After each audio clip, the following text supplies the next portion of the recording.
सीधे रुख करेंगे मथुरा वृंदावन का, जहां पर उत्तर प्रदेश के मुख्यमंत्री योगी आदित्यनाथ ने साधु संतों का सम्मान किया है। मथुरा वृंदावन में 118 विकास परियोजनाओं का लोकार्पण किया है। सीएम योगी ने 546 करोड़ की योजनाओं का लोकार्पण किया। क्या कुछ कह रहे हैं, संबोधित कर रहे हैं, लिए चलते हैं। कार्य योजना को लेकर के हम लोग आ रहे हैं।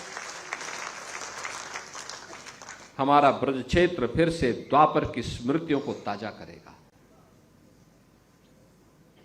जिस ब्रज क्षेत्र में रहकर के अपना पूरा जीवन समर्पित भाव के साथ हमारे पूज्य संतों ने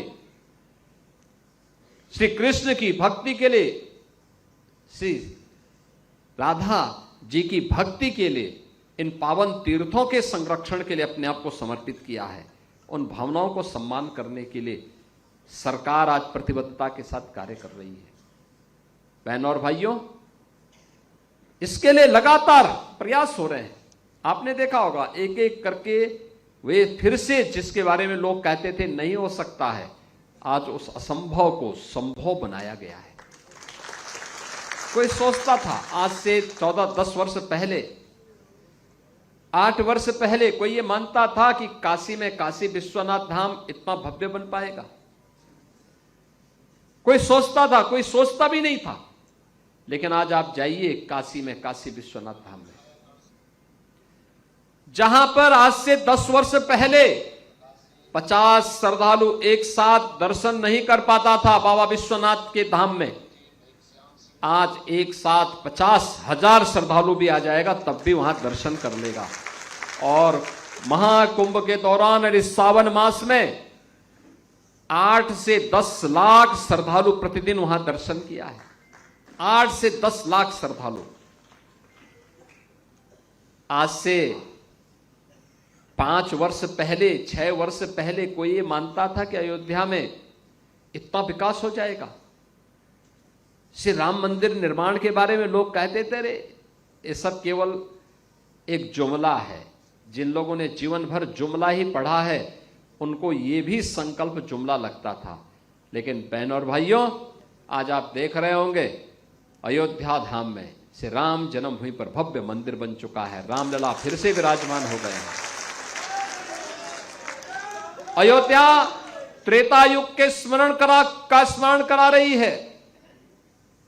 और अगर काशी में और अयोध्या में विकास उन नई ऊंचाइयों पर पहुंच चुका है, तो योग माया का जन्म तो हुआ था इसी धरा पर। आप कभी विंध्यवासिनी धाम में जाकर के देखिए, वहां भी एक नया कॉरिडोर बन गया है, भव्य कॉरिडोर बन गया है। मां गंगा की अविरलता और निर्मलता के बारे में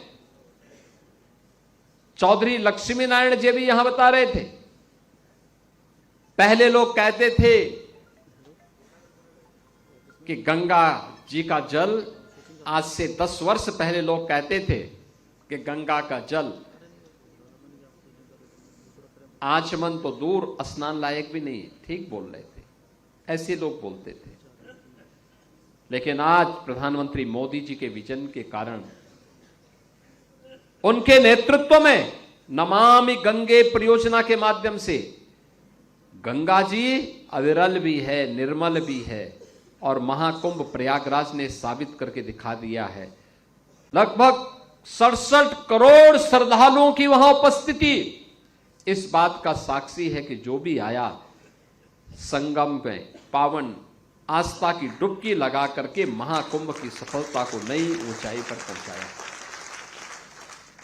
हम लोगों ने 2019 में प्रयागराज कुंभ के उपरांत इसी वृंदावन धाम में वैष्णव कुंभ के भी आयोजन के साथ हम जुटे थे। उसके उपरांत उस आयोजन के साथ हम जुटे थे। कितना पावन आयोजन था, कैसे लोग बड़ी श्रद्धा भाव के साथ पूरे आयोजन के साथ जुड़ रहे थे। बहनों और भाइयों, ये चीजें दिखाती हैं ये संभव है। और अब आप मान करके चलिए, जैसे नमामि गंगे परियोजना के परिणाम सार्थक हुए हैं, आज गंगा में डॉल्फिन दिखाई देती है, जलीय जीव दिखाई देते हैं, ऐसे ही यमुना जी के बारे में भी एक नई कार्य योजना बना करके यमुना मैया की भी अविरलता और निर्मलता के लिए कि डबल इंजन सरकार पूरी ईमानदारी उसके साथ, पूरी प्रतिबद्धता के साथ कार्य करेगी। कोई सोचता था बरसाना में रोपवे बनेगा, आज आप देख रहे होंगे कितनी सफलतापूर्वक। पिछली बार जब हम लोग आए थे, रोपवे से हम लोग गए थे, दर्शन किया। जो बुजुर्ग थे, जिन लोगों को चलने में थोड़ा कठिनाई थी, उन लोगों को भी अब सुविधा हो गई है। ये विकास का लाभ इसी रूप में मिलना चाहिए, इसी रूप में ये आगे बढ़ना है। और मैं आपको आज इस बात के लिए आश्वस्त करता हूं कि हमारे माननीय जनप्रतिनिधिगण लगातार यहां के विकास के लिए कार्य कर रहे हैं। हम अपने आप को चलने वाली इस प्रक्रिया के साथ कभी भी अपने को वंचित नहीं कर सकते। याद रखना, आज श्री कृष्ण जन्माष्टमी है। जन्म का कारण भगवान का परित्राणाय साधूनाम विनाशाय च दुष्कृताम के उद्घोष के साथ हुआ था। सज्जनों का संरक्षण करेंगे, लेकिन दुष्टों का संहार भी करने में कोई संकोच नहीं करेंगे।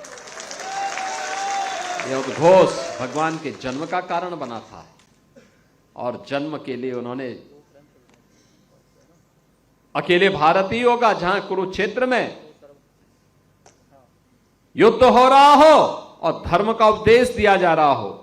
युद्ध भूमि ही धर्म भूमि बन गई, दुनिया के अंदर कहीं नहीं हुआ। ये केवल भारत में हो सकता है।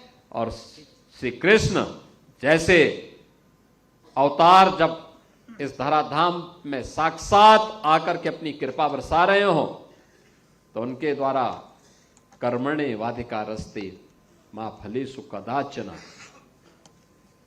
कर्मशील बनने के लिए जो प्रेरणा दी गई, निष्काम कर्म की जो प्रेरणा दी गई, यह जब तक हर भारतवासी के मन में होगा, कोई बाल बांका नहीं कर पाएगा भारत का। भारत आगे बढ़ेगा। भारत को आगे बढ़ने से दुनिया की कोई ताकत रोक नहीं सकती। और भगवान श्री कृष्ण की यही प्रेरणा, जो कर्म की प्रेरणा है, सज्जन शक्ति के संरक्षण की प्रेरणा है, दुर्जन शक्ति को उसकी गति और दुर्गति तक पहुंचाने की प्रेरणा है, वही प्रेरणा हम सबकी ताकत है।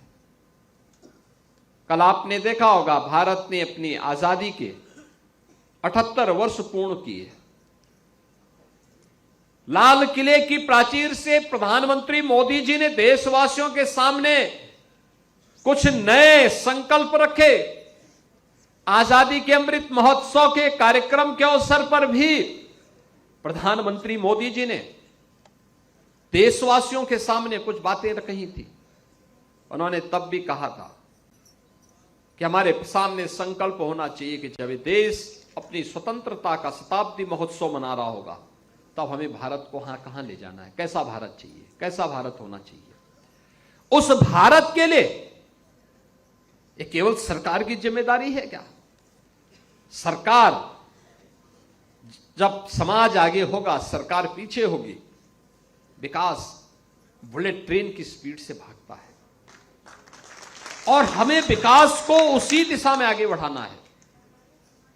एक लंबा लक्ष्य दिया है 2047 का। प्रधानमंत्री जी ने कल अलग अलग संकल्पों के माध्यम से आगामी कार्यक्रमों की घोषणा भी की है। और मेरा भी इस पावन ब्रज भूमि से जुड़े हुए आप सभी पूज्य संतों से, माननीय जनप्रतिनिधियों से, जनता जनार्दन से, सभी श्रद्धालुओं से इस बात का आह्वान होगा। अभी उत्तर प्रदेश विधानसभा और विधान परिषद में, विधानमंडल में एक बहस चली। लगातार 26-27 घंटे दिन और रात चर्चा होती रही, और चर्चा का केंद्र बिंदु क्या था? कैसा उत्तर प्रदेश सही है, कैसा उत्तर प्रदेश सही है। और उत्तर प्रदेश तो भारत के आध्यात्मिक और सांस्कृतिक केंद्र बिंदु के रूप में, भारत की आत्मा के रूप में अपने आप को प्रस्तुत करता है। हमारे पास आध्यात्मिक, एक समृद्ध आध्यात्मिक विरासत है। उस आध्यात्मिक विरासत के संरक्षण के साथ ही आधुनिक विकास के इन कार्यक्रमों के साथ हमें जुड़ना होगा। आगे बढ़ना होगा। और उसी जुड़ाव को लेकर के आज यहां पर मुझे आने का सौभाग्य प्राप्त हुआ है। आज यहां पर विकास की जो बृहद योजनाएं आपको दी गई हैं, मुझे बताते हुए प्रसन्नता है कि यहां पर मार्गों के लोकार्पण के कार्यक्रम भी संपन्न हो रहे हैं और साथ ही यहां पर पांचजन्य जैसे प्रेक्षागृह भी। अब यहां पर आप बैठ करके कथा भी कर सकते हैं, भजन कीर्तन भी कर सकते हैं और साथ ही अन्य प्रकार के जिस कार्य के लिए, लीला के लिए जो वृंदावन की भूमि प्रसिद्ध है, श्री कृष्ण की लीलाओं का मंचन का भी एक माध्यम इस प्रकार के प्रेक्षागृह, मौसम चाहे कैसा भी हो, मंचन का कार्यक्रम पूरे आनंदमय माहौल में, भक्तिमय माहौल में यहां पर करने का अवसर प्राप्त होगा। आज का ये कार्यक्रम यहां पर इन सभी के साथ हम सबको जोड़ता है, चाहे वह परिक्रमा मार्ग का हो, चाहे वह यहां के बड़े बड़े मार्गों के निर्माण का हो, यहां पर प्रवेश द्वारों और कुंडों के फसाड लाइटिंग का है, यहां पर अन्य श्रद्धालुओं की सुविधा से जुड़े हुए और यहां के विकास से जुड़े हुए जो अन्य तमाम महत्वपूर्ण स्थल हैं, स्वास्थ्य से, शिक्षा से, कनेक्टिविटी से, जल संरक्षण से, पर्यावरण संरक्षण से और यहां के विकास से जुड़े हुए इन सभी परियोजनाओं के लिए मैं आज आप सभी को एक बार श्री कृष्ण जन्माष्टमी के इस उपहार के लिए आपको बधाई देता हूं। मंचस्थ अपने जनप्रतिनिधियों को हृदय से धन्यवाद देता हूं और श्री कृष्ण जन्माष्टमी के अवसर पर हृदय से मंगलमय शुभकामनाएं पूरे ब्रजवासियों के लिए, पूरे प्रदेशवासियों के लिए और देश और दुनिया में जहां कहीं भी इस पावन धरा से जुड़े हुए श्रद्धालु मौजूद हैं, उन सबको मैं आज के इस पावन पर्व पर अपनी मंगलमय शुभकामनाएं देते हुए अपनी वाणी को विराम देता हूं। धन्यवाद। जय हिंद।